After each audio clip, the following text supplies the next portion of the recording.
Assalamualaikum warahmatullahi wabarakatuh. Saya Fatimatul Latifah, program studi Magister Pendidikan Bahasa Inggris di Universitas Muhammadiyah Malang. Saya akan menyampaikan materi terkait dengan topik filsafat pendidikan bahasa pada mata kuliah Filsafat Umum dengan dosen pengampu Asosiat Profesor Dr. Sudiran M. Hum.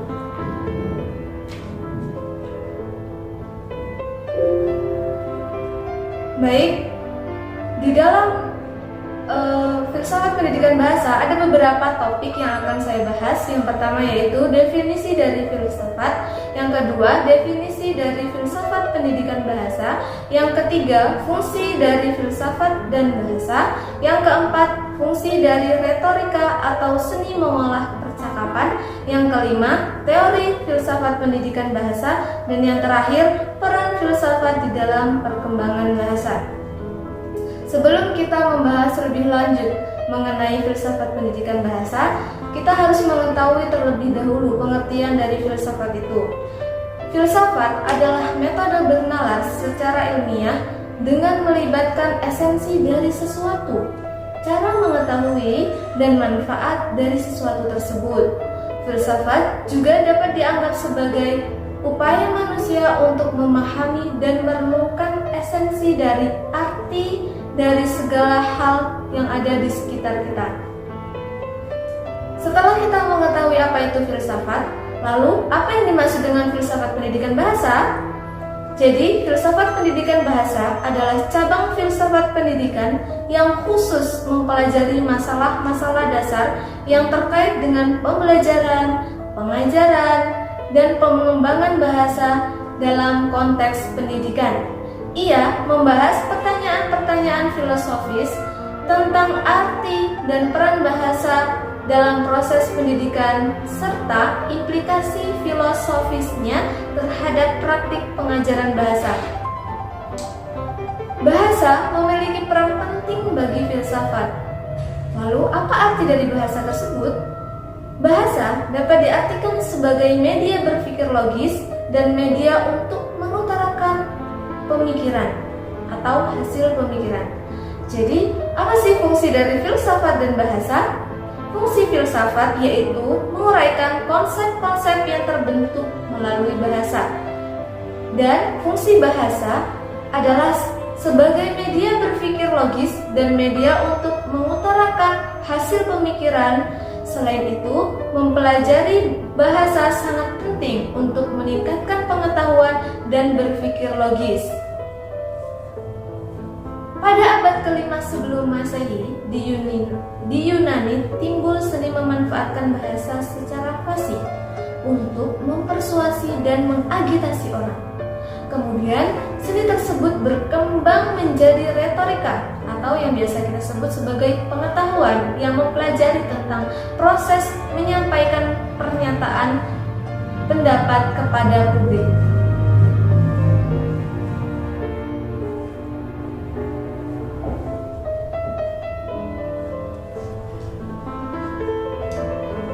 Kata retorika bermakna sebagai seni berargumentasi atau berpidato yang bertujuan untuk mempengaruhi dan mempersuasi pendengar.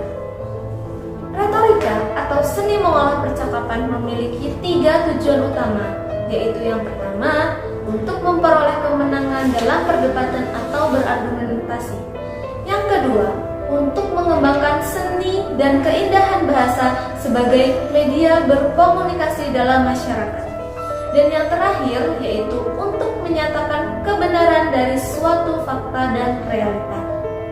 Melihat peran penting yang begitu besar dalam aktivitas berpikir filsafat, maka kita perlu mencermati apa esensi dari bahasa tersebut. Jadi, bahasa dapat dimaknai sebagai sekelompok simbol suara yang dibentuk melalui rongga mulut manusia dengan sengaja.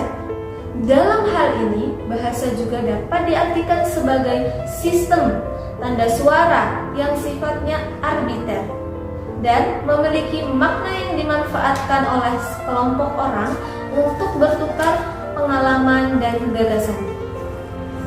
Jika berbicara tentang filsafat, salah satu komponen yang melekat di dalam pendidikan adalah pembelajaran. Pembelajaran dapat diartikan sebagai kegiatan interaksi peserta didik seperti siswa atau mahasiswa dengan pendidik, yaitu guru ataupun dosen. Salah satu contoh dari pendidikan bahasa adalah pendidikan bahasa Inggris. Di dalam proses pembelajaran bahasa, guru meningkatkan kemampuan peserta didik yang terdiri dari beberapa unsur, yaitu pengetahuan, sikap, dan keterampilan. Teori filsafat pendidikan bahasa di dalam buku yang berjudul Filsafat Ilmu Bahasa, dalam proses belajar mengajar bahasa, ada 3 teori tentang esensi dari bahasa tersebut, yaitu yang pertama, teori struktural, teori fungsional, dan yang terakhir, teori interaksi. Apa sih pengertian dari masing-masing teori tersebut? Teori struktural bahasa adalah suatu sistem dari unsur-unsur yang secara struktural terkait dengan pengkodaan makna, seperti pada saat kita memahami makna dalam bahasa yang kita gunakan. Yang kedua, teori fungsional bahasa merupakan media pengungkapan arti dari bahasa tersebut, seperti makna dan fungsi dalam berkomunikasi atau dalam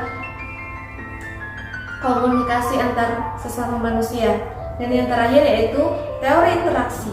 Teori interaksi bahasa adalah media dalam menciptakan relasi antar pribadi serta untuk kinerja transaksional masyarakat dan perorangan, seperti pada saat perdagangan di pasar.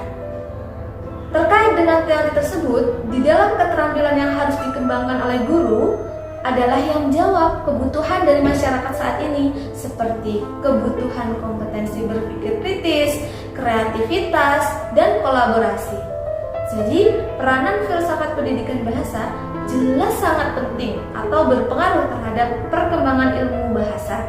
Maka dari itu, filsafat di dalam pendidikan sangat-sangat dibutuhkan.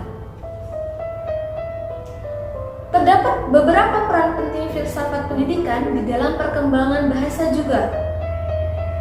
Yang pertama, filsafat pendidikan bahasa membantu dan menentukan tujuan pendidikan bahasa yang diinginkan.